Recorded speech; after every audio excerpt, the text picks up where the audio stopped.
राजनीति में हमेशा दरवाजा बंद नहीं रहता जी। तो दरवाजा बंद रहता, आवश्यकता पड़ने पर खुल भी सकता है। मामला हमको लगता है 1-2 रोज में सब फाइनल ही हो जाएगा, क्लियर ही हो जाएगा। आपस में कहीं न कहीं सामंजस्य की कमी है। क्षेत्र में दरवाजा तो कभी बंद होता नहीं है।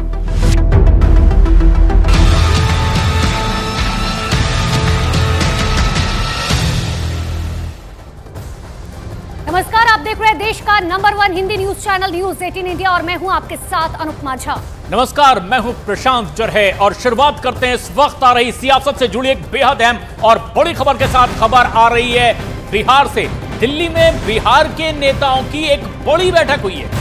देखिए, बिहार बीजेपी के प्रभारी विनोद तावड़े के साथ बिहार बीजेपी के अध्यक्ष यानी कि सम्राट चौधरी की बैठक हुई है। और बैठक में पूर्व डिप्टी सीएम तारकिशोर प्रसाद और पूर्व डिप्टी सीएम रेणु देवी भी मौजूद रही हैं। कल की कार्य समिति की बैठक पर भी चर्चा हुई है। बिहार बीजेपी प्रभारी विनोद तावड़े कल पटना जाएंगे।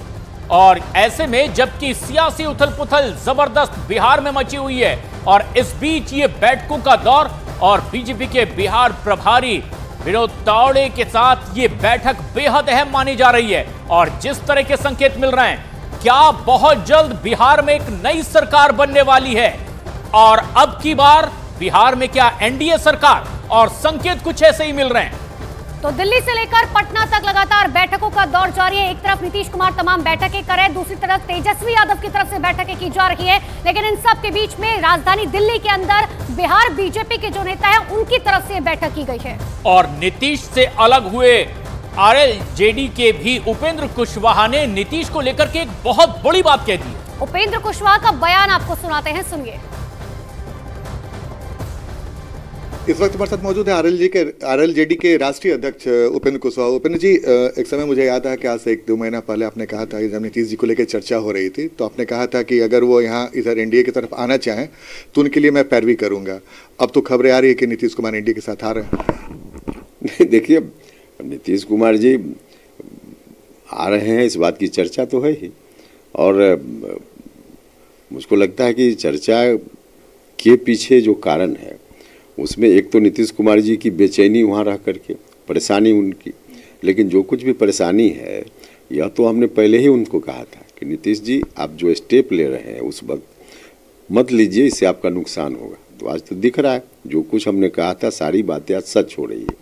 तो एक यह, और दूसरा नीतीश कुमार जी का ट्रैक रिकॉर्ड कि रात में कुछ फैसला ले सकते हैं, सुबह उस फैसला को उलट करके और फैसला ले लेंगे। तो इन चीज़ों को देखकर लक्षण तो साफ साफ दिख रहा है कि कुछ भी डिसीजन नीतीश जी ले सकते हैं। तो यानी कि आप नीतीश कुमार के विश्वसनीयता पे सवाल खड़े कर रहे हैं, वो उनमें स्थिरता नहीं है।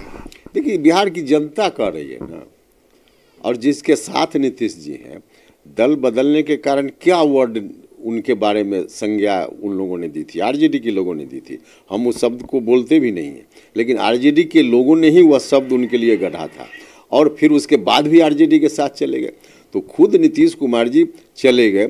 और ट्रैक रिकॉर्ड उनका जो है कि जब आरजेडी की समर्थक जनता की मदद से चुनाव जीतते हैं तो बीजेपी के साथ जाकर सरकार बना लेते हैं, और कभी बीजेपी की समर्थक जनता की मदद से जीतते हैं तो आरजेडी के साथ जाकर सरकार बना लेते हैं।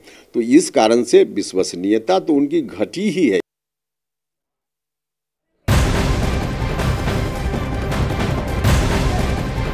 और बिहार की सियासत से जुड़ी हुई सूत्रों के हवाले से जो इस वक्त की सबसे बड़ी खबर मिल रही है वो आपको बता देते हैं। बीजेपी केंद्रीय नेतृत्व ने बैठक में बिहार बीजेपी नेताओं को यह स्पष्ट संदेश दिया है कि सरकार बनाने की कोई भी जल्द। पर मैं मानता हूं कि हाइपोथेटिकली किसी भी प्रश्न का जवाब देना निराधार होगा।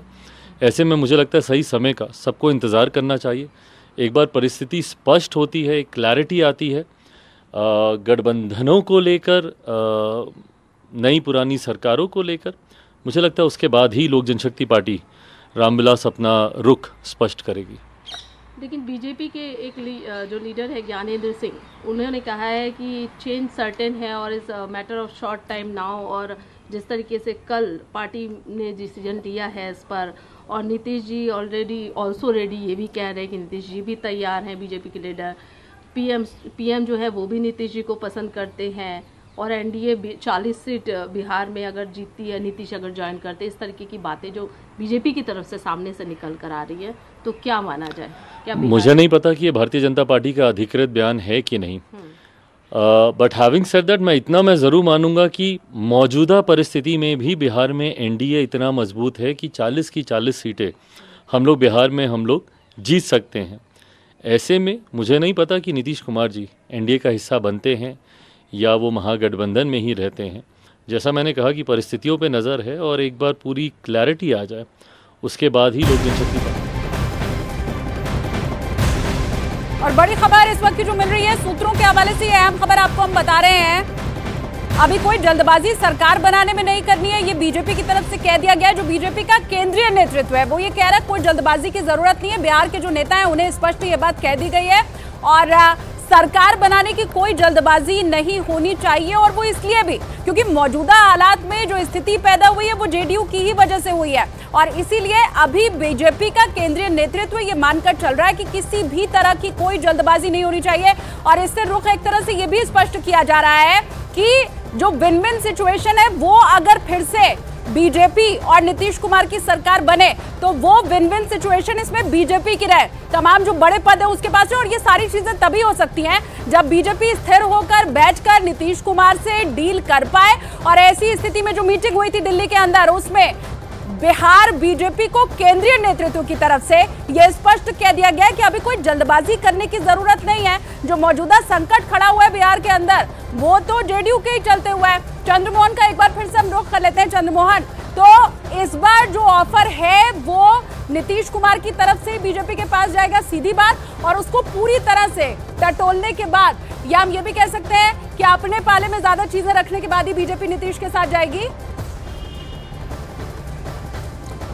बिल्कुल, देखिए नीतीश कुमार अब तक 2 से 3 बार बीजेपी को धोखा दे चुके हैं। ऐसे में बीजेपी पूरा जिसको कहा जाता है कि ठोक बजाकर एक एक पहलू पर गौर करके और उसके बाद फिर नीतीश कुमार के साथ आने की कवायद करेगी। क्योंकि कल जो बैठक हुई है दिल्ली में उसमें साफ तौर पर बीजेपी के तमाम नेताओं को बुलाया गया था और एक एक पहलू पर पहले चर्चा हुई कि अगर बिहार में साथ में चुनाव होता है तो उसका क्या साइड इफेक्ट बीजेपी और गठबंधन पर पड़ेगा, और साथ ही अगर नीतीश कुमार हम लोगों के साथ आते हैं तो उसका कितना असर रहेगा। तो बीजेपी एक एक पहलू को पहले तलाश कर और उसके बाद फिर नीतीश कुमार के साथ आने का प्लान कर रही है। साफ तौर पर आपने सुना भी होगा और जो जानकारी मिली है, अब से थोड़ी देर पहले विनोद तावड़े के घर पर एक बड़ी बैठक हुई और उस बड़ी बैठक में भी इस पर चिंता जाहिर की गई है। तो ऐसे में नीतीश कुमार के साथ आने से पहले बीजेपी पहले सब कुछ टटोल लेना चाहती है और उसके बाद फिर आगे सरकार बनाने की बात होगी। जो मुझे जानकारी मिली है उसके मुताबिक नीतीश कुमार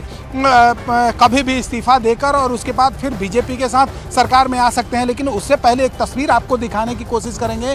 सामने में राजभवन है और अब से थोड़ी देर पहले 3:30 बजे के करीब यहाँ पर हाई टी शुरू होने वाला है, जिसमें तमाम जो नेता हैं, अधिकारी हैं, वो राजभवन पहुँचेंगे। नीतीश कुमार को खुद पहुँचना है और जो जानकारी मिल रही है उसके मुताबिक सुशील मोदी भी यहाँ पर पहुँचेंगे। तो सबसे दिलचस्प बात ये होगी कि अंदर में क्या बातें होती हैं जब मुलाकातें होती हैं, ये सबसे अहम होगा, क्योंकि अगला 24 घंटा बिहार की राजनीति के लिए सबसे अहम माना जा रहा है। तो क्या ये सरकार अब वेंटिलेशन पर है बिहार की, जो संकेत मिल रहे हैं? क्योंकि अगले 24 घंटे बहुत अहम है, जो मेडिकल टर्म में डॉक्टर्स कहते हैं। यतेंद्र हमारे सहयोगी इस वक्त हमसे सीधे जुड़ रहे हैं, नजदीक से नजर बनाए हुए हैं कि दिल्ली में किस तरह से सियासी घटनाक्रम हो रहा है बिहार को लेकर के। यतेंद्र, बीजेपी का अगर हाईकमान ये संकेत देता है कि बहुत जल्दबाजी में बिहार को लेकर कोई कदम नहीं उठाने हैं, तो पुख्ता कदम उठाने के लिए किस तरह की तैयारियां की जा रही है? देखिए, बिल्कुल पुख्ता कदम जो आप बात कर रहे हैं, और बीजेपी जल्दबाजी में, हड़बड़ी में कोई काम नहीं करना चाहती। वो उसको इस तरीके से समझ सकता है क्योंकि बीजेपी ने पटना में कल और परसों यानी कि 27 और 28 जनवरी को प्रदेश कार्यकारिणी की बैठक बुला ली है। प्रदेश कार्यकारिणी की बैठक में सभी बीजेपी के सांसद, विधायक और प्रदेश पदाधिकारी और कोर कमेटी के मेंबर मौजूद रहेंगे और इन सब से राय मशवरा करने, इन 2 दिन तक जो राय मशवरा होगा, वो जो बीजेपी बिहार के प्रभारी हैं विनोद तावड़े, वो कल सुबह पटना पहुंच जाएंगे। परसों तक वो राय मशवरा करेंगे और अपना फीडबैक सभी नेताओं से बात करके वो अपना फीडबैक दिल्ली नेतृत्व को देंगे और दिल्ली नेतृत्व उस आधार पर फैसला लेगा कि अगर सरकार बनानी है तो क्या उसका फॉर्मूला होगा, क्या नीतीश कुमार के नेतृत्व में ही ये बन सकता है? क्योंकि जो बातें निकल कर आ रही हैं, जो कल रात बैठक हुई और आज सुबह भी लगातार बैठक हुई, उसमें निकल कर फॉर्मूला ये आ रहा है कि नीतीश कुमार के नेतृत्व में भी जा सकते हैं, 2 डिप्टी सीएम बीजेपी के हो सकते हैं। लेकिन दूसरा फॉर्मूला यह है कि सीएम बीजेपी का होगा, 2 डिप्टी सीएम जेडीयू के हो सकते हैं। लेकिन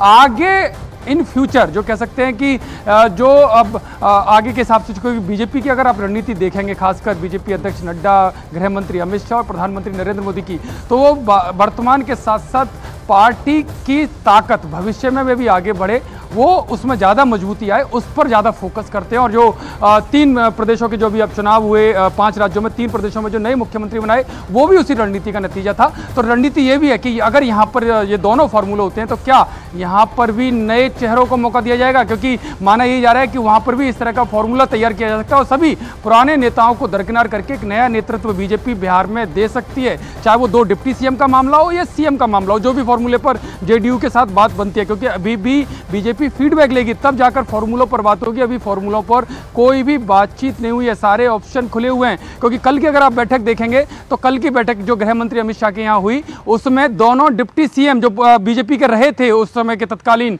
तारकेश्वर और जो रेणु सिंह, उनको बुलाया गया था।